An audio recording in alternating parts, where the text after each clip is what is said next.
exam in a family. അപ്പോൾ മക്കളെ exam ആണല്ലേ, അപ്പോൾ അതിൻ്റെ തിരക്കിലാണ് നിങ്ങൾ എല്ലാവരും എന്ന് അറിയാം. എക്സാമിന് വേണ്ടി മാക്സിമം എന്തൊക്കെ ചെയ്യാൻ വേണ്ടി പറ്റുമോ അതൊക്കെ നിങ്ങൾ അത്രയും ഹാർഡ് വർക്ക് ചെയ്ത് ചെയ്യുന്നുണ്ടെന്ന് അറിയാം. അപ്പോൾ അതിന് നിങ്ങളെ കൂടുതൽ ഹെൽപ്പ് ചെയ്യുന്ന ഒരു വീഡിയോ ആയിട്ടാണ് മിസ് വന്നിട്ടുള്ളത്. അപ്പോൾ ഈ വീഡിയോ എന്ത് ചെയ്യുക, നിങ്ങൾ സ്കിപ്പ് ചെയ്യാതെ കംപ്ലീറ്റ് ആയിട്ട് മിസ്സിൻ്റെ കൂടെ കാണുക. അപ്പോൾ മിസ്സിന് ആദ്യമായിട്ട് കാണുന്ന കുഞ്ഞുങ്ങൾ ഉണ്ടാവും എന്നറിയാം, എക്സാം ടൈം ആയതുകൊണ്ട് തന്നെ. അപ്പോൾ അങ്ങനെയുള്ള കുഞ്ഞുങ്ങൾക്ക് വേണ്ടിയിട്ട് മിസ്സിനെ ഒന്ന് ആദ്യം പരിചയപ്പെടുത്താം. മിസ്സിൻ്റെ പേര് രേണുക എന്നാണ്. മിസ് എക്സാം വിന്നറിൽ എന്താ +1 +2ൻ്റെ ബിസിനസ് സ്റ്റഡീസിൻ്റെ ക്ലാസ് ആണ് എടുക്കുന്നത്. അപ്പോൾ ഞാൻ പറഞ്ഞു നമ്മൾ എക്സാം റിലേറ്റഡ് ആയിട്ടുള്ള ഒരു വീഡിയോ ആണെന്നും തുടക്കത്തിൽ പറഞ്ഞല്ലേ. അതിപ്പോൾ കൊമേഴ്സിലെ കുട്ടികൾക്ക് മാത്രമല്ല, എല്ലാ എക്സാംസ് എഴുതുന്ന കുട്ടികൾ, അത് ഏത് ലെവലിലുള്ള എക്സാംസ് എഴുതുന്ന കുട്ടികളാണെങ്കിൽ അവർക്കെല്ലാം യൂസ്ഫുൾ ആയിട്ടുള്ള ഒരു വീഡിയോ തന്നെയാണ് ഇത് എന്നാണ് മിസ്സിൻ്റെ വിശ്വാസം. കാരണം മിസ് ഒരു സ്റ്റുഡൻ്റ് ആയിരുന്ന സമയത്ത് മിസ്സിന് അറിയാത്തൊരു കാര്യം, അല്ലെങ്കിൽ ആരും പറഞ്ഞു തരാത്തൊരു കാര്യമാണ്. അപ്പോൾ അങ്ങനെയുള്ള കാര്യങ്ങൾ നിങ്ങൾ അറിഞ്ഞിട്ടുണ്ടെങ്കിൽ, നിങ്ങൾക്കിപ്പോൾ ഈ ഒരു വീഡിയോയിലൂടെ നിങ്ങളെ അറിയിക്കാൻ പറ്റിയിട്ടുണ്ടെങ്കിൽ നിങ്ങൾക്ക് തീർച്ചയായിട്ടും ഇത് ഹെൽപ്ഫുൾ ആവുമെന്ന് മിസ്സിന് അറിയാം.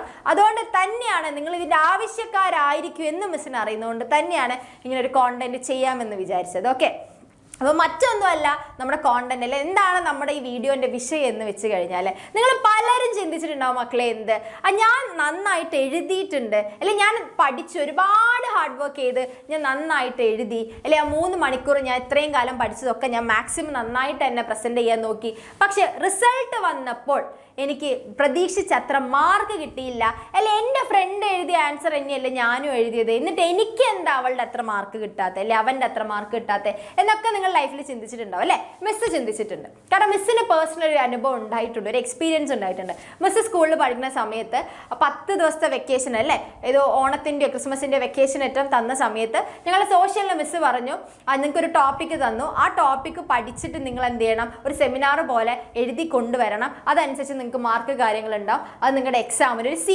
മാർക്ക് പോലെ ആഡ് ചെയ്യുന്നതായിരിക്കും എന്ന് പറഞ്ഞു. അപ്പോൾ മിസ്സിൻ്റെ ഒരു ഫ്രണ്ട് എന്താണ്, ഒരുമിച്ച് ഒരേ ട്യൂഷൻ ക്ലാസ്സിലാണ് പോണത്. അപ്പോൾ ഞങ്ങൾ രണ്ടാളും എന്ത് ചെയ്തു, ഇത് ഡിസ്കസ് ചെയ്ത് എഴുതി. ശരിക്കും ഇത് ഡിസ്കസ് ചെയ്ത് എഴുതാൻ പാടില്ലാത്തൊരു ടോപ്പിക്കാണ്, സെൽഫായിട്ട് എഴുതേണ്ട ഒരു എക്സാം തന്നെയാണ്, സെൽഫായിട്ട് എഴുതേണ്ട കാര്യമാണ്. പക്ഷെ ഞങ്ങൾ എന്ത് ചെയ്തു, ഞങ്ങൾ ഡിസ്കസ് ചെയ്ത് എഴുതി. കാരണം എന്താ വെച്ചാൽ അവളുടെ റോൾ നമ്പറും എൻ്റെ റോൾ നമ്പറും തമ്മിൽ ഒരുപാട് ഡിസ്റ്റൻസ് ഉള്ളതുകൊണ്ട് മിസ്സിന് പെട്ടെന്ന് മനസ്സിലാവില്ല, ടീച്ചർക്ക് പെട്ടെന്ന് മനസ്സിലാവില്ല ഞങ്ങൾ ഒരുമിച്ചാണ് എഴുതിയെന്നുള്ളത് എന്നുള്ളൊരു വിശ്വാസത്തിൽ എന്താക്കി, ഞങ്ങൾ അത് ഡിസ്കസ് ചെയ്ത് എഴുതി. എല്ലാ പോയിന്റ്സും എൻ്റെ അവളുടെയും സെയിം ആണ്, ഒറ്റ വ്യത്യാസവും. ഓക്കെ, പക്ഷെ ആൻസർ കിട്ടി, അല്ലെങ്കിൽ ഞങ്ങളുടെ ആ സെമിനാറിൻ്റെ റിസൾട്ട് വന്ന സമയത്ത് അവൾക്ക് എയും എനിക്ക് ബിയും ആയിരുന്നു. അപ്പോൾ അതെനിക്ക് ഭയങ്കര വിഷമമായി. കാരണം അവൾക്ക് എ എനിക്ക് ബി, ഞങ്ങൾ രണ്ടുപേരും സെയിം കോണ്ടന്റ് ആണ് എഴുതിയത്, പക്ഷെ എന്താണ് വ്യത്യാസം വന്നത്, എന്തുകൊണ്ട് എനിക്ക് B മാർക്ക് കിട്ടി അവൾക്ക് എ കിട്ടിയെന്ന് ഞാൻ കുറേ വിഷമിച്ചിട്ടുണ്ടായിരുന്നു. പക്ഷെ ടീച്ചറെ അടുത്ത് പോയി ചോദിക്കാനും പറ്റില്ല, കാരണം ഇൻ കേസ് അത് നോക്കിക്കഴിഞ്ഞാൽ ഞാൻ ടീച്ചർക്ക് മനസ്സിലാവും അവർ രണ്ടുപേരും ഡിസ്കസ് ചെയ്താണ് എഴുതി, അപ്പോൾ ഞങ്ങൾ പൊക്കാൻ ചാൻസ് ഉണ്ട്. അപ്പോൾ അതുകൊണ്ട് പോയി ചോദിച്ചില്ല, ആ B മാർക്ക് വെച്ച് അവിടെ ഇരിക്കേണ്ട അവസ്ഥയല്ലേ. പിന്നെയാണ് മിസ് ആലോചിച്ചത് എന്തുകൊണ്ടായിരിക്കും അവൾക്ക് മാർക്ക് കൂടുതൽ കിട്ടിയത്. അത് പിന്നെ ഒരുപാട് വർഷങ്ങൾക്ക് ശേഷമാണ് മിസ്സിന് അതിൻ്റെ ആൻസർ മനസ്സിലായത്, എന്തുകൊണ്ട് അവൾക്ക് മാർക്ക് കൂടുതൽ കിട്ടി എന്നുള്ളത് അല്ലേ. ഓക്കെ, ഇതേപോലെ നിങ്ങളും ഇതുപോലെ സിറ്റുവേഷൻസിൽ കടന്നു പോയിട്ടുണ്ടാവുന്ന പലരും പോയിട്ടുണ്ടാവും അല്ലേ. അങ്ങനെ പോയിട്ടുണ്ടെങ്കിൽ തീർച്ചയായിട്ടും അത് കമൻസിൽ പറയാം. ഓക്കെ, അപ്പം അതിൻ്റെ ഒരു ആൻസർ ആയിട്ട് മിസ്സിന് തോന്നിയത് എന്താണെന്ന് വെച്ച് കഴിഞ്ഞാൽ, നിങ്ങൾ മാക്സിമം മക്കളെ എഫേർട്ട് എടുത്ത് പഠിച്ച് വളരെ കഷ്ടപ്പെട്ട് 3 മണിക്കൂർ എക്സാം ഹോളിൽ ഇരുന്ന് എഴുതി ലാസ്റ്റ് റിസൾട്ട് വരുമ്പോൾ വേണ്ടത്ര മാർക്കില്ലെങ്കിൽ നിങ്ങളെ ഡീമോട്ടിവേറ്റ് ചെയ്യാൻ വേറെ ഒരു വ്യക്തിക്കും ശ്രമിക്കേണ്ട ആവശ്യം വരില്ല. ആ മാർക്ക് ഷീറ്റ് തന്നെയായിരിക്കും നിങ്ങളുടെ ഏറ്റവും വലിയ ഡീമോട്ടിവേഷൻ അല്ലേ. ഇത്രയും കഷ്ടപ്പെട്ട് പഠിച്ച് ഇരുന്ന് 3 മണിക്കൂർ എക്സാം എഴുതിയിട്ടും മാർക്ക് കിട്ടിയില്ല എന്ന് പറയുമ്പോൾ വേറെ എവിടെയും പോകണ്ട ഡീമോട്ടിവേറ്റ് ചെയ്യാൻ, ഇനി ഇരുന്ന് പഠിക്കാനുള്ള നിങ്ങളുടെ കോൺഫിഡൻസ് ലെവല് തന്നെ അത് കുത്തനെ അങ്ങ് കുറയ്ക്കും അല്ലേ. ഓക്കെ, അപ്പോൾ അത് ചിലപ്പോൾ വരുന്നത് നിങ്ങളുടെ പേപ്പർ പ്രസൻറ്റേഷനിൽ വരുന്ന ഒരു മിസ്റ്റേക്ക് ആവാമെന്നാണ് മിസ്സിന് തോന്നിയിട്ടുള്ളത് അല്ലേ. നമ്മൾ പേപ്പർ പ്രസൻറ്റ് ചെയ്യുന്ന സമയത്ത് തന്നെ നല്ല വൃത്തിയിൽ പ്രസൻറ്റ്, അതായത് നമ്മുടെ ആൻസർ ഷീറ്റ് എപ്പോഴും ഉണ്ടായിരിക്കണം, മാക്സിമം അട്രാക്റ്റീവ് ആയിരിക്കണം എന്നാണ് മിസ്സിൻ്റെ പേഴ്സണൽ ആയിട്ടുള്ള ഒരു അഭിപ്രായം എന്ന് പറയുന്നത്. ഓക്കെ, കാരണം വേറെ ഒന്നല്ല, നിങ്ങൾ എപ്പോഴും മൈൻഡിൽ വെക്കേണ്ട ഒരു കാര്യമുണ്ട് മക്കളെ, ഏതൊരു എക്സാം എഴുതാൻ പോകുന്ന സമയത്തും എക്സാം ഹോളിൽ കയറുന്നതിന് മുൻപാണ്, പ്രിപ്പയർ ചെയ്യുന്നതിന് മുൻപായിക്കോട്ടെ, നിങ്ങളുടെ മനസ്സിൽ എപ്പോഴും ഒരു കാര്യം ഉണ്ടായിരിക്കണം, നിങ്ങളുടെ ടാസ്ക്കാണ്, നിങ്ങൾ എന്തൊക്കെ പഠിച്ചു, നിങ്ങൾക്ക് എന്തൊക്കെ അറിയാം എന്നുള്ളത് ആൻസർ ഷീറ്റിലൂടെ കാണിക്കുക എന്ന് പറയുന്നത് നിങ്ങളൊരു ഒരൊറ്റ വ്യക്തിയുടെ ടാസ്ക് മാത്രമാണ്, അല്ലാതെ ടീച്ചേഴ്സിന്റെ ടാസ്ക് അല്ല. എന്തെന്ന് അല്ലെ പേപ്പർ വാല്യൂ ചെയ്യുന്ന വ്യക്തിയുടെ ടാസ്ക് അല്ല നിങ്ങൾക്ക് എന്തൊക്കെ അറിയാമെന്നല്ല, നിങ്ങൾ എന്തൊക്കെ ആൻസർ ഷീറ്റിൽ എഴുതിയിട്ടുണ്ട് എന്നുള്ളത് കണ്ടെത്തുക, തെരഞ്ഞു കണ്ടുപിടിക്കുക എന്നുള്ളത് ആ വ്യക്തിയുടെ ടാസ്ക് അല്ല, നിങ്ങളുടെ ടാസ്ക് ആണ്. അപ്പൊ നിങ്ങൾ എന്ത് ചെയ്യണം, ആ വ്യക്തിക്ക് അത് കൂടുതൽ എളുപ്പമാക്കി കൊടുക്കുകയാണ് വേണ്ടത്. നിങ്ങൾ എന്തൊക്കെ എഴുതിയിട്ടുണ്ടെന്നുള്ളത് പെട്ടെന്ന് തന്നെ ക്യാച്ച് ചെയ്യാൻ പറ്റുന്ന ലെവലിലായിരിക്കണം നിങ്ങളുടെ ആൻസർ ഷീറ്റ് ഉണ്ടായിരിക്കേണ്ടത്. അത് എപ്പോഴും നിങ്ങൾ മൈൻഡിൽ വെക്കണം. എങ്ങനെ ക്യാച്ച് ചെയ്യുന്ന രീതിയിൽ എഴുതാം എന്ന് ചോദിച്ചു കഴിഞ്ഞു കഴിഞ്ഞാൽ പേപ്പർ അട്രാക്റ്റീവ് ആക്കുക എന്നുള്ളതാണ് ഒറ്റ ഉത്തരം മിസ്സിന് പറയാനുള്ളത്. എന്ന് വെച്ച് ചിത്രം വരച്ച് വെക്കുക എന്നല്ല മിസ് ഉദ്ദേശിക്കുന്നത്. അല്ലെങ്കിൽ ഭയങ്കര മനോഹരമായ ഹാൻഡ് റൈറ്റിംഗ് ഉള്ളവർക്ക് മാത്രമേ അവരുടെ ആൻസർ ഷീറ്റ് അട്രാക്റ്റീവ് ആവൂ എന്നും അല്ല മിസ് പറയുന്നത്. മിസ് പറയുന്ന കുറച്ച് ടിപ്സ് നിങ്ങൾ എന്ത് ചെയ്യുക, ഇനി എക്സാം എഴുതാൻ വേണ്ടി പോകുമ്പോൾ ശ്രദ്ധിക്കുക. ഓക്കെ, മിസ്സിന് പറയാനുള്ളത് മറ്റൊന്നല്ല. ആദ്യം നിങ്ങൾ ശ്രദ്ധിക്കേണ്ട ഒരു കാര്യം എന്ന് പറയുന്നത്, ക്വസ്റ്റ്യൻ പേപ്പർ കിട്ടിക്കഴിഞ്ഞാൽ എപ്പോഴും നിങ്ങൾ എന്ത് ചെയ്യുക, ക്വസ്റ്റ്യൻസ് എല്ലാം വായിച്ചിട്ട് 100% ഇതിൻ്റെ ആൻസർ എനിക്ക് ഉറപ്പാണ് എന്നുള്ള ക്വസ്റ്റ്യൻസ് ആദ്യം നിങ്ങൾ ഇമ്പോർട്ടൻ്റ് ആയിട്ട് വേണം ആദ്യം നിങ്ങളുടെ ആൻസർ ഷീറ്റിൽ എഴുതാൻ വേണ്ടിയിട്ട്. 100% ഉറപ്പുള്ളത്. പിന്നെ നിങ്ങൾ എഴുതേണ്ടത് ഒരു 80% ഉറപ്പുള്ളത്. അങ്ങനെ എന്താ പെർസെൻറ്റേജ് കുറഞ്ഞു വരുന്ന അല്ലെങ്കിൽ അറിയാത്ത ആൻസേഴ്സ് ആയിരിക്കണം എപ്പോഴും ആൻസർ ഷീറ്റിൻ്റെ അവസാനത്തേക്ക് കിടക്കാൻ വേണ്ടിയിട്ട്. ഓക്കെ, ഇന്ന മാർക്കിൻ്റെ ക്വസ്റ്റ്യൻസ് തന്നെ ആദ്യം എഴുതണം എന്ന് എവിടെയും പറയുന്നില്ല. ചിലപ്പോൾ 1 മാർക്കിൻ്റെ ആണെങ്കിൽ 1 മാർക്കിൻ്റെ ക്വസ്റ്റ്യൻ ആയിരിക്കും അറിയുന്നത്, വിഷയമേ ഇല്ല. പക്ഷെ നിങ്ങൾ ആ ആൻസർ ഷീറ്റിൽ അല്ലെങ്കിൽ നിങ്ങളെ ക്വസ്റ്റ്യൻ പേപ്പറിൽ വന്ന ക്വസ്റ്റ്യൻ്റെ അല്ലെങ്കിൽ ക്വസ്റ്റ്യൻ നമ്പർ കറക്റ്റായിട്ട് ഇട്ടാൽ മാത്രം മതി. ക്വസ്റ്റ്യൻ നമ്പർ കറക്റ്റായിട്ട് ഇട്ടിട്ട് ആ ആൻസേഴ്സ് കറക്റ്റായിട്ട് എഴുതി പോവുക എന്നുള്ളതാണ് നിങ്ങൾ ആദ്യം ശ്രദ്ധിക്കേണ്ട ഒരു കാര്യം എന്ന് പറയുന്നത്. പിന്നെ വേണ്ടത് ടൈം മാനേജ്മെൻ്റ് ആണ്. ടൈം മാനേജ്മെൻറ്റ് എങ്ങനെ എക്സാം ഹോളിൽ എടുക്കാൻ വേണ്ടി പറ്റും? അതായത് നിങ്ങൾ മാർക്ക് നോക്കുക, നിങ്ങളുടെ ആൻസർ നോക്കുക അല്ലേ. ഇപ്പം നിങ്ങൾക്ക് ചിലപ്പോൾ 3 മാർക്കിന് ചോദിച്ച ക്വസ്റ്റ്യൻ നിങ്ങൾക്ക് ചിലപ്പോൾ 5 മാർക്കിന് എഴുതാൻ പറ്റുന്ന ലെവലിൽ നിങ്ങൾ പഠിച്ചു വെച്ചിട്ടുണ്ടാവും. പക്ഷെ ഒരു കാരണവശാലും 3 മാർക്കിൽ കവിയാതെ വേണം നിങ്ങൾ എഴുതാൻ വേണ്ടിയിട്ട്. എനിക്ക് കൂടുതൽ അറിയാം എന്ന് വിചാരിച്ചിട്ട് ഫുൾ അങ്ങ് കാച്ചി വെക്കണ പരിപാടി അത് നിർത്തണം. കാരണം മിസ് ചെയ്തിട്ടുണ്ട്. ഓക്കെ, ടീച്ചേഴ്സ് വിചാരിച്ചിട്ട് എനിക്ക് എല്ലാം അറിയാമെന്ന് ഒരിക്കലും ചെയ്യരുത്. കാരണം 5 മാർക്കിന് വേണ്ട കോണ്ടന്റ് എഴുതിയാലും മക്കളെ 3 എന്നല്ലാതെ 1/2 മാർക്ക് പോലും കൂടുതൽ അതൊന്നും വരില്ല, 3 തന്നെ കിട്ടുള്ളൂ. അപ്പൊ അതുകൊണ്ട് വേസ്റ്റ് ചെയ്ത് കളയാണ് ചെയ്യുന്ന ആ സമയം നിങ്ങളുടെ. അപ്പൊ അതങ്ങ് നിർത്തുക. 3 മാർക്കിന് വേണ്ടത് 3 മാർക്കിന് തന്നെ എഴുതുക എന്നുള്ളത് എപ്പോഴും ശ്രദ്ധിക്കുക. ഓക്കെ, 1 മാർക്കാണെങ്കിൽ 1 മാർക്കിൻ്റെ തന്നെ എഴുതുക. ഓക്കെ, പിന്നെ നിങ്ങൾ ശ്രദ്ധിക്കേണ്ട, ഇപ്പോൾ ഹാൻഡ് റൈറ്റിംഗ് ഭംഗിയില്ല, എൻ്റെ ഹാൻഡ് റൈറ്റിംഗ് ഭംഗിയില്ല. പിന്നെ ചില കുട്ടികളെ ഹാൻഡ് റൈറ്റിംഗ് നന്നാക്കണമെന്നൊക്കെ ടീച്ചേഴ്സ് തന്നെ പറയും അല്ലേ. അങ്ങനെയുള്ള ഏതെങ്കിലും കുഞ്ഞുങ്ങളാണെങ്കിൽ എന്ത് ചെയ്യുക, നിങ്ങൾ പാരഗ്രാഫായിട്ട് എഴുതുന്നതിലും കൂടുതൽ നിങ്ങൾ പോയിന്റ്സ് ആക്കി എഴുതാൻ വേണ്ടി ശ്രദ്ധിക്കുക. ഇത് ലാംഗ്വേജ് പേപ്പറിൽ അങ്ങനെ നമുക്ക് പാരഗ്രാഫ് ആക്കി എഴുതേണ്ട വേണം. ലാംഗ്വേജ് ഒക്കെ എക്സെപ്ഷണൽ കേസാണ്. അല്ലാതെ വരുന്ന അല്ലെങ്കിൽ സബ്ജക്ട്സിൻ്റെ ആൻസർ ഷീറ്റാണ് പറയുന്നത്. അങ്ങനെ നിങ്ങളുടെ ഹാൻഡ് റൈറ്റിംഗ് പോരാ എന്ന് നിങ്ങൾക്ക് തോന്നുന്നുണ്ടെങ്കിൽ നിങ്ങൾ എന്ത് ചെയ്യുക, നിങ്ങൾ പാരഗ്രാഫ് ആക്കി എഴുതുന്നത് മാക്സിമം കുറയ്ക്കാൻ വേണ്ടി ശ്രമിക്കുക. കാരണം ചിലപ്പോൾ നിങ്ങൾ ആ നോക്കാൻ വേണ്ടി അവർക്ക് ബുദ്ധിമുട്ടായിരിക്കും. ഓക്കെ, അതുകൊണ്ട് മാക്സിമം പോയിന്റ് ആക്കി എഴുതുക. ഇപ്പം നമ്മുടെ ബിസിനസ്സിൻ്റെ കേസിൽ നോക്കിക്കഴിഞ്ഞാൽ പാർട്ട്ണർഷിപ്പിനെ കുറിച്ച് ചോദിച്ചെന്ന് വിചാരിക്കാം. അപ്പോൾ പാർട്ട്ണർഷിപ്പിനെ കുറിച്ച് നിങ്ങൾ എഴുതുകയാണെങ്കിൽ മാക്സിമം ഹാൻഡ് റൈറ്റിംഗ് പോരെങ്കിൽ എന്ത് ചെയ്യുക, പോയിന്റ്സ് ആക്കി എഴുതുക അല്ലേ. എന്താണ് അതിൻ്റെ ഫോർമേഷൻ അണ്ടർ നമ്മുടെ പാർട്ട്ണർഷിപ്പ് ആക്ട് 1932 എന്ന് എഴുതുക. പിന്നെ എന്താണ് ഇറ്റ്സ് എ മ്യൂച്വൽ ഏജൻസി എന്ന് എഴുതുക അല്ലേ. the partners known as അല്ലെ collectively known as the partners collectively known as firm എന്ന് എഴുതുക. അങ്ങനെ പോയിന്റ്സ് ആക്കി എഴുതാൻ വേണ്ടി നോക്കുക. ഓക്കെ, അത് എപ്പോഴും ശ്രദ്ധിക്കുക. ഇൻ കേസ് നിങ്ങൾക്ക് ഇങ്ങനെ ഹാൻഡ് റൈറ്റിംഗ് ഒക്കെ അടിപൊളിയാണെങ്കിൽ നിങ്ങൾക്ക് എന്ത് ചെയ്യുക, പാരഗ്രാഫ് ആക്കി എഴുതാം. പക്ഷെ എഴുതുന്ന സമയത്ത് അല്ലെങ്കിൽ ഇപ്പോൾ സെൻറ്റൻസ് മേക്ക് ചെയ്യാൻ അറിയാത്ത കുഞ്ഞുങ്ങൾക്കും പോയിന്റ്സ് ആക്കി എഴുതാം. അതിപ്പോൾ എല്ലാ കുഞ്ഞുങ്ങൾക്കും ഒരുപോലെ ആവണമെന്നില്ല അല്ലേ. ചിലർക്ക് സെൻറ്റൻസ് ആക്കി പാരഗ്രാഫ് ആക്കി എഴുതാൻ അറിയുന്നവരുണ്ടാവും, ഇലാബറേറ്റ് ചെയ്ത് എഴുതാൻ അറിയുന്നവരുണ്ടാവും. ചിലർക്ക് അങ്ങനെ സെൻറ്റൻസ് കണക്ട് ആക്കി എഴുതാൻ അറിയാത്ത കുഞ്ഞുങ്ങളുണ്ടാവും. പക്ഷെ അങ്ങനെയുള്ളവർ എന്ത് ചെയ്യുക, പോയിന്റ്സിൻ്റെ പരിപാടി എന്നെ പിടിക്കുക. ഓക്കെ, സെറ്റ് അല്ലേ. ഇനിയിപ്പോൾ നിങ്ങൾ വേറൊരു കാര്യം കൂടി ശ്രദ്ധിക്കണം, പാരഗ്രാഫ് ആക്കി എഴുതാൻ പറ്റുന്ന ലെവലിലേക്ക് നിങ്ങളെ മാറ്റിയെടുക്കാൻ കൂടെ വേണേ. അതും ഇമ്പോർട്ടൻ്റ് ആയിട്ടുള്ള കാര്യമാണ്. അപ്പോൾ അത് നിങ്ങൾക്ക് അറിയില്ലെങ്കിൽ പോയിന്റ്സ് ആക്കി പഠിക്കുക. പക്ഷേ പാരഗ്രാഫ് ലെവലിലേക്ക് എഴുതാൻ നിങ്ങളെ വളർത്തി കൊണ്ടുവരാൻ കൂടെ വേണം. അത് നിങ്ങളുടെ ഉത്തരവാദിത്തമാണ്, അത് വിട്ട് കളയരുത്. ഓക്കെ, സെറ്റ് അല്ലേ. പിന്നെ നിങ്ങൾ ചെയ്യേണ്ടത്, നിങ്ങൾ പാരഗ്രാഫ് ആക്കിയാണ് എഴുതുന്നതെന്നുണ്ടെങ്കിൽ അതിൽ എപ്പോഴും എന്തായി, അപ്പം ഞാൻ പാർട്ട്ണർഷിപ്പിൻ്റെ കേസ് പറഞ്ഞപ്പോൾ പാർട്ട്ണർഷിപ്പ് ആക്ട് 1932 എന്ന് പറഞ്ഞല്ലേ. അപ്പം 1932 പാർട്ട്ണർഷിപ്പ് ആക്ട് എന്നുള്ളത് ഡബിൾ ഇൻവേർട്ടഡ് കോമയിലോ സിംഗിൾ ഇൻവേർട്ടഡ് കോമയിലോ ഇടുക, അണ്ടർലൈൻ ചെയ്യുക. അതുപോലെ collectively known as partners, collectively known as firm എന്ന് പറയുന്നത് എന്താണ്, അണ്ടർലൈൻ ചെയ്ത് വെക്കുക. മ്യൂച്വൽ ഏജൻസി എന്നുള്ളത് അണ്ടർലൈൻ ചെയ്ത് വെക്കുക. ഓക്കെ, പാരഗ്രാഫ് ആക്കി എഴുതുന്ന സമയത്ത് കേട്ടോ. അങ്ങനെ ആകുമ്പല്ലേ ആ പേപ്പർ നോക്കുന്ന അത് വാല്യൂ ചെയ്യുന്ന ആൾക്ക് ഈസി ആയിട്ട് കാണാൻ വേണ്ടി പറ്റും നിങ്ങളുടെ പോയിന്റ്സ് എന്തൊക്കെയാന്നുള്ളത് കേട്ടോ. പോയിന്റ്സ് മാത്രം അണ്ടർലൈൻ ചെയ്ത് വെച്ചാൽ മതി. ഓക്കെ, ശ്രദ്ധിക്കുക കേട്ടോ. പിന്നെ അതുപോലെ എന്താ, മിനിമം 2 ആൾക്കാർ മാക്സിമം 50 അല്ലെ മെമ്പേഴ്സ് വരെ ആകാം എന്നൊക്കെ എഴുതുകയാണെങ്കിൽ ആ മിനിമം 2 അണ്ടർലൈൻ ചെയ്യുക, ആ മാക്സിമം 50 അണ്ടർലൈൻ ചെയ്ത് അല്ലെങ്കിൽ ഇൻവേർട്ടഡ് കോമയിലൊക്കെ ഇട്ട് കഴിഞ്ഞാൽ നിങ്ങളുടെ ആൻസർ ഷീറ്റ് നോക്കുന്ന ആൾക്കാർ കുറച്ചുകൂടെ ഈസി ആയിട്ട് പോയിന്റ്സ് ഇങ്ങോട്ട് പോരും. ഓക്കെ, അപ്പം മാർക്ക് അവിടെ എന്തായാലും വീഴും. അപ്പം അങ്ങനെ എഴുതാൻ വേണ്ടി നിങ്ങൾ എപ്പോഴും ശ്രദ്ധിക്കുക. ഓക്കെ, പിന്നെ നിങ്ങൾ ശ്രദ്ധിക്കേണ്ട ഒരു കാര്യമാണ്, നിങ്ങളിപ്പോൾ 8 മാർക്കിൻ്റെ എസ്സേ എഴുതുകയാണെങ്കിൽ നിങ്ങൾക്ക് ഫ്ലോ ചാർട്ട് വരയ്ക്കാൻ പറ്റുന്ന ടൈപ്പ് ടോപ്പിക്സ് ആണ് വന്നത് എന്നുണ്ടെങ്കിൽ നിങ്ങൾ തീർച്ചയായിട്ടും ഫ്ലോ ചാർട്ട് വരയ്ക്കാൻ തന്നെ നോക്കുക. ഓക്കെ, 8 മാർക്കിൻ്റെ ക്വസ്റ്റ്യൻ അല്ലേ, അപ്പോൾ ലാവിഷ് ആയിട്ട് തന്നെ നമുക്ക് എഴുതാം. അപ്പോൾ നിങ്ങൾ ഫ്ലോ ചാർട്ട് വരയ്ക്കാൻ വേണ്ടി, ഇപ്പോൾ ഇൻഡസ്ട്രി എന്ന് പറയുന്ന ഒരു കേസ് നമ്മൾ ബിസിനസ്സിൽ നിന്ന് ക്വസ്റ്റ്യൻസ് വന്നെന്ന് വിചാരിക്കാം. ബിസിനസ് മാത്രമല്ല കേട്ടോ, ഏത് സബ്ജക്ട്സ് വേണമെങ്കിലും ഇങ്ങനെ നിങ്ങൾക്ക് ചെയ്യാവുന്നതാണ്. ഓക്കെ, അപ്പോൾ ഇൻഡസ്ട്രിയിൽ വന്ന് ക്വസ്റ്റ്യൻസ് വന്നു കഴിഞ്ഞാൽ നിങ്ങൾ എന്ത് ചെയ്യുക, ആ ഇൻഡസ്ട്രീൻ്റെ ക്ലാസിഫിക്കേഷൻ നിങ്ങൾ എഴുതുന്നതിലും മനോഹരമായിരിക്കും. നിങ്ങൾ ആദ്യം തന്നെ ഒരു ഫ്ലോ ചാർട്ട് പോലെ ചെയ്ത് കൊടുത്തിട്ട് പിന്നെ അങ്ങോട്ട് എന്ത് ചെയ്യുന്നത്, എഴുതി പോകുന്നത്. ഓക്കെ, അപ്പോൾ ഫ്ലോ ചാർട്ട് കാണുമ്പോൾ തന്നെ ടീച്ചേഴ്സ് ഇംപ്രസ്ഡ് ആവും. ഓക്കെ, അപ്പോൾ അങ്ങനെ ചെയ്യാൻ വേണ്ടി ശ്രദ്ധിക്കുക. പിന്നെ നിങ്ങൾ എഴുതുന്ന സമയത്ത് നിങ്ങൾ മെയിൻ പോയിന്റ്, ഇപ്പോൾ ഇൻഡസ്ട്രി എന്ന് എഴുതുകയെന്ന് വിചാരിക്കുക, ഇൻഡസ്ട്രി എന്ന് എഴുതിയെന്ന് വിചാരിക്കുക. എന്നിട്ട് എന്താ ചെയ്യുക, അണ്ടർലൈൻ ചെയ്തു. എന്നിട്ട് ആദ്യത്തെ ഇൻഡസ്ട്രിയിൽ എന്ത് ചെയ്യുക, ആ പ്രൈമറി എന്താക്കുക, ഇവിടെ എഴുതിയെന്ന് വിചാരിക്കുക. അപ്പോൾ പ്രൈമറി ഇൻഡസ്ട്രി എന്ന് എഴുതിയെന്ന് വിചാരിക്കുക.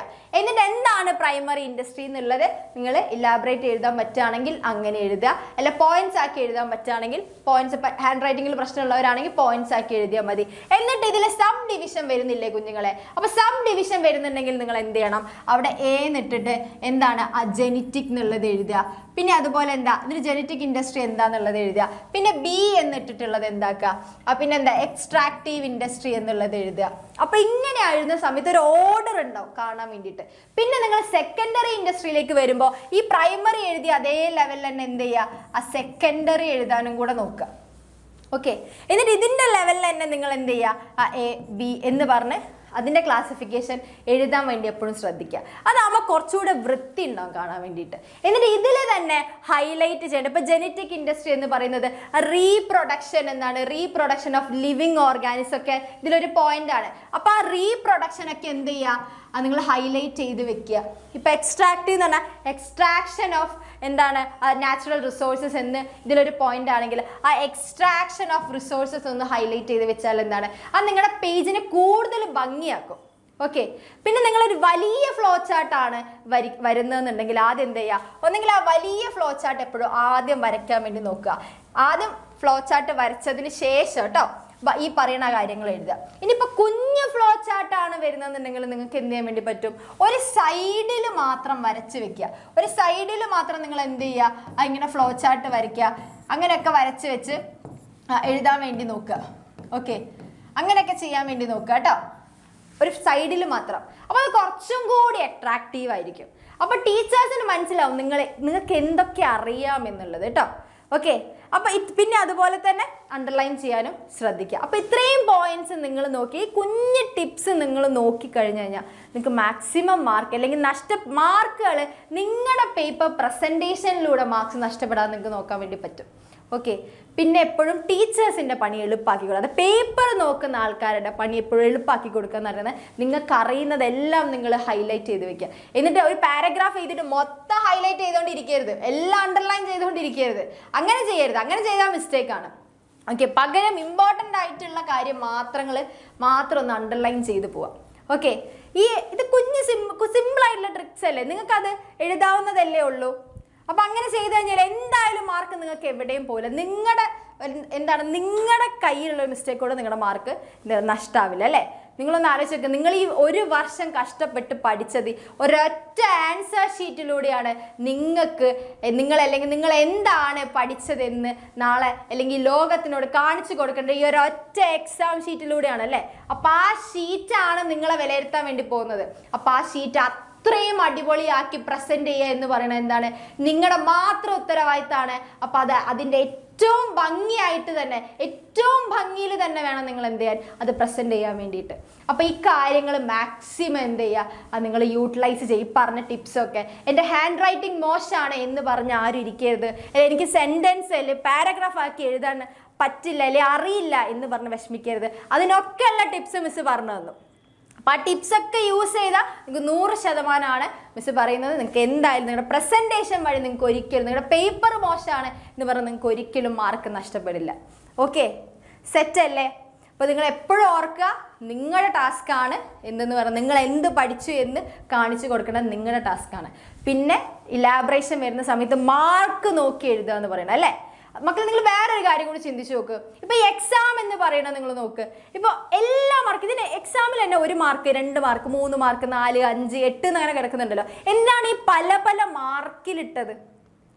വേണമെങ്കിൽ എല്ലാം ഒരേ മാർക്കിൽ ഇട്ടൂടെ. പക്ഷെ അങ്ങനെ ഒരേ മാർക്കിൽ ഇടുന്നതല്ല, നമുക്ക് കൺക്ലൂഡ് ചെയ്യാനുള്ളൊരു കഴിവും കൂടെ വേണം.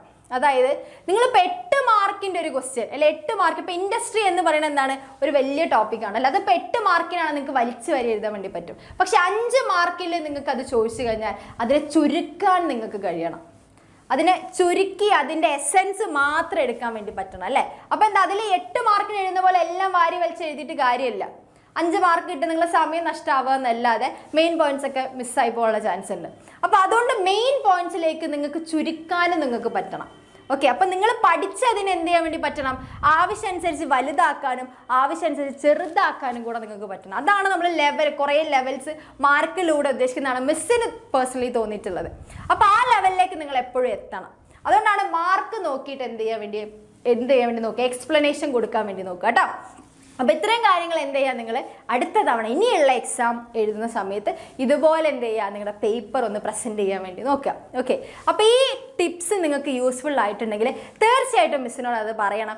എങ്ങനെയാണെന്നല്ലേ, ആ മിസ്സിന് ഇൻസ്റ്റ ID മിസ് തരാം. കാരണം മിസ്സിന് അറിയണം എന്നുണ്ട് നിങ്ങൾ എങ്ങനെയാണ്, നിങ്ങൾക്ക് എങ്ങനെയുണ്ട്, ഇതുകൊണ്ട് നിങ്ങൾക്ക് യൂസ്ഫുൾ ആണോ എന്നുള്ളത് മിസ്സിന് അറിയണമെന്ന് ഭയങ്കര ആഗ്രഹമുണ്ട്. നിങ്ങളുടെ ഫീഡ്ബാക്ക്സ് അറിയണമെന്നുണ്ട്. 1 മാർക്കെങ്കിലും 1 മാർക്ക് നിങ്ങൾക്ക് കൂടുതൽ കിട്ടാൻ ഈ ടിപ്പ് അല്ലെങ്കിൽ ഈ ടിപ്സ് യൂസ്ഫുൾ ആയിരുന്നു എന്നുള്ളത് അറിയാൻ വേണ്ടിയിട്ടാണ്. അപ്പം മിസ്സിൻ്റെ ഇൻസ്റ്റ ID വരുന്നത് _രേണുക _ശിവദാസൻ __ ആണ് കേട്ടോ. ഇതാണ് മിസ്സിൻ്റെ ID വരുന്നത്. ഇതിൽ മെസ്സേജ് ചെയ്താൽ മതി നിങ്ങൾക്ക്. ഓക്കെ, സെറ്റ് അല്ലേ? അപ്പോൾ ഇതുപോലെ നിങ്ങൾക്ക് ടിപ്സൊക്കെ ആയിട്ട് നല്ല സെറ്റായിട്ട് പഠിക്കാൻ താല്പര്യം ഉണ്ടെങ്കിൽ നിങ്ങൾ തീർച്ചയായിട്ടും നമ്മുടെ ബാച്ചിൽ ജോയിൻ ചെയ്യുക. ഇപ്പോൾ +1 ഒക്കെ കഴിഞ്ഞിരിക്കുന്ന കുഞ്ഞുങ്ങളാണെങ്കിൽ എന്ത് ചെയ്യുക, +2ലേക്ക് ഇപ്പോഴേ അഡ്മിഷൻ എടുത്ത് വെക്കുക. കാരണം വേറെ ഒന്നും കൊണ്ടല്ല, കഴിഞ്ഞ വർഷം പോയ പോലെ ആയിരുന്നു. നിങ്ങൾ +1ൽ എന്തൊക്കെ മിസ്റ്റേക്സ് വരുത്തി അതൊന്നും ഒരു കാരണവശാലും +2ൽ ഉണ്ടാകരുത്. കാരണം നമ്മൾ ജീവിതത്തിൽ എപ്പോഴും നോക്കേണ്ട കാര്യമാണ്, നമ്മൾ പാസ്റ്റിലെ മിസ്റ്റേക്സ് ഒരിക്കലും റിപ്പീറ്റഡ് ആവുന്നില്ല നമ്മുടെ പ്രസൻറ്റിൽ എന്ന് നിങ്ങൾ എപ്പോഴും ഉറപ്പ് വരുത്തണം. നമ്മൾ കഴിഞ്ഞ മിസ്റ്റേക്സ് ഒരിക്കലും നമ്മളെ ലൈഫിലേക്ക് റിപ്പീറ്റ് ആവാൻ വേണ്ടി പറ്റില്ല. അത് നമ്മുടെ ഏറ്റവും വലിയ നെഗറ്റീവാണ്. നമ്മൾ പണ്ട് ചെയ്ത കാര്യം വീണ്ടും റിപ്പീറ്റ് ചെയ്ത് ചെയ്യുന്നുണ്ടെങ്കിൽ അത് നമ്മളുടെ കഴിവുകേടാണ്. ഓക്കെ, അതുകൊണ്ട് നിങ്ങൾ +1 പഠിക്കുന്ന സമയത്ത് എന്തെങ്കിലും തെറ്റുകൾ വന്നിട്ടുണ്ടെങ്കിൽ അതൊരിക്കലും +2ൽ റിപ്പീറ്റ് ചെയ്യാൻ വേണ്ടി പാടില്ല. അതുകൊണ്ട് നിങ്ങൾ എന്ത് ചെയ്യുക, അത് നിങ്ങൾക്ക് സ്ട്രക്ചേർഡ് ആയിട്ട് പഠിക്കാൻ കഴിയുന്ന കുഞ്ഞുങ്ങളാണെങ്കിൽ നിങ്ങൾ തന്നെ ടൈം ടേബിൾ അനുസരിച്ച് സ്ട്രക്ചേർഡ് ആയിട്ട് പഠിക്കുക. ഇൻ കേസ് അങ്ങനെയല്ല, അല്ലെങ്കിൽ എന്നെ ആരെങ്കിലും ഒന്ന് മോട്ടിവേറ്റ് ചെയ്ത് ഒന്ന് ഉന്തി വിടേണ്ട ആളാണ് നിങ്ങൾ ഉണ്ടെങ്കിൽ തീർച്ചയായിട്ടും നിങ്ങൾ ബാച്ചിൽ ജോയിൻ ചെയ്ത് തന്നെ പഠിക്കുക. അങ്ങനെയാകുന്ന സമയത്ത് ഇൻ കേസ് നിങ്ങളൊരു ദിവസം പ്ലാൻ ചെയ്തിട്ടില്ലെങ്കിൽ പോലും നമ്മളെ ബാച്ചിലെല്ലാം പ്ലാൻഡ് ആയിരിക്കും. അപ്പം നിങ്ങൾക്ക് ഈസി ആയിട്ട് പഠിക്കാൻ വേണ്ടി പറ്റും. ഓക്കെ, അപ്പോൾ ഇപ്പോൾ മാർച്ച് 20 വരെ നിങ്ങൾ അഡ്മിഷൻ എടുക്കുകയാണെങ്കിൽ നിങ്ങൾക്ക് 5999 ആണ് ഫീയും വരിക. നിങ്ങൾക്ക് ബുക്സ് ഫ്രീ ആയിരിക്കും. ബുക്സ് എന്ന് പറയുമ്പോൾ ഓരോ സബ്ജക്ട്സിൻ്റെയും ബുക്സ് ഉണ്ട്. ആ ബുക്സ് ഒക്കെ നിങ്ങൾക്ക് എന്തായിരിക്കും, ഫ്രീ ആയിരിക്കും കുഞ്ഞുങ്ങളെ. അതും കൂടെ ഒന്ന് മനസ്സിൽ വെക്കുക. എന്നിട്ട് നമ്മുടെ ബാച്ചിൽ ജോയിൻ ചെയ്യാൻ താല്പര്യമുള്ള കുഞ്ഞുങ്ങളൊക്കെ ബാച്ചിൽ ജോയിൻ ചെയ്യുക. പിന്നെ അത് മാത്രമല്ല, നമ്മുടെ ബുക്സ് എന്ന് പറയുമ്പോൾ നിങ്ങൾക്ക് ഇംഗ്ലീഷിലും മലയാളത്തിലും എക്സ്പ്ലനേഷൻ വരുന്നുണ്ട്. ബാച്ചിലാണെങ്കിൽ എന്താ നമ്മുടെ ക്വസ്റ്റ്യൻ ബാങ്ക്സ് വരുന്നുണ്ട്. ക്വസ്റ്റ്യന് വേണ്ടി നിങ്ങൾ എവിടെയും പുറത്തൊന്നും പോകണ്ട, ക്വസ്റ്റ്യൻ ബാങ്ക് വരുന്നുണ്ട്. പിന്നെ അതുപോലെ തന്നെ മോഡൽ എക്സാംസ് വരുന്നുണ്ട്. നിങ്ങൾക്ക് റിവിഷൻ ചെയ്യാനൊക്കെ എക്സാംസ് അത്രയും ഇമ്പോർട്ടൻ്റ് ആണ്. അപ്പോൾ റിവിഷന് നിങ്ങളെ കൂടുതൽ ഹെൽപ്പ് ചെയ്യുന്നതായിരിക്കും ഈ എക്സാംസ് എന്ന് പറയുന്നത്. പിന്നെ PDF നോട്ട്സും റെക്കോർഡഡ് ക്ലാസ്സും ലൈവ് സെഷൻസും എല്ലാം ഉണ്ട്. നമുക്ക് എന്ത് ചെയ്യാം, ഒരുമിച്ച് അടിപൊളിയായിട്ട് പഠിക്കാൻ വേണ്ടി പറ്റും. അപ്പോൾ നിങ്ങളുടെ സീറ്റ് നിങ്ങൾക്ക് താല്പര്യമുള്ളവർക്കൊക്കെ നിങ്ങൾ ലോക്ക് ചെയ്ത് വെക്കുക, അഡ്മിഷൻ എടുത്ത് ലോക്ക് ചെയ്യുക. പിന്നെ മിസ്സിന് എന്താ ചെയ്യുക, ഫീഡ്ബാക്ക് കമ്പൽസറി ആയിട്ട് അറിയിക്കുക കേട്ടോ. അപ്പം നന്നായിട്ട് പഠിക്കുക. All the very best.